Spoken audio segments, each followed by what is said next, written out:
Nagdiriwang sa Lamitan sa Basilan ang Lamihan Festival. Dito ibinibida ang mayamang kultura ng mga yakan. Si Lay Alves on assignment.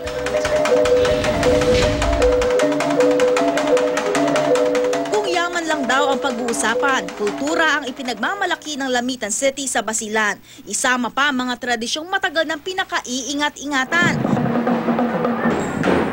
at mga pagkain katakam-takam. 60% ng mga nakatira sa Lamitan mula sa tribo ng Yakan. Mahalaga para sa mga Yakan na ingatan ng kanilang kultura. Ilan sa mga ito idinadaan sa malaking pagdiriwang.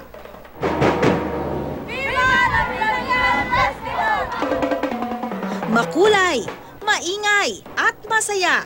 Sumasalamin sa pamumuhay ng mga Yakan.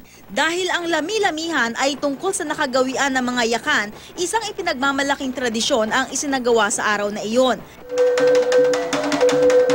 Sa araw na ito, nasaksihan ang pag-iisang dibdib ng 17 anyos na si Norsita Ansalin at ng 15 anyos na si Munil Hasarin.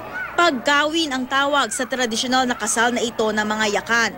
Walang kaba sa mukha ng dalawa. Sa mga Yakan, pwede nang ikasal kahit hindi pa 18. Under the principle of the Muslim culture, pag silent na raw ang isang babae, lalo na mga dalaga pa sila, wala pang karanasan sa buhay, so ibig sabihin ng gesture of approval na yon. Pinintahan muna ang kanilang mga mukha. Matapos ayusan, binuhat si Norsita sa kanyang kulambu. Simbolo ito ng mataas na pagtingin sa mga babaeng Yakan. Dahil panahon ng Ramadan, limitado lang ang seremonyang idinaos. Hudyat ng umpisa ng kasal ang pagdidikit ng paa at kamay ng imam at ng lalaking ikakasal. Pagkatapos, agad sinundo ng lalaki ang kanyang mapapangasawa. Tulad ng ilang kabataan ngayon, moderno na raw ang ginawang panliligaw ni Munil kay Norsita.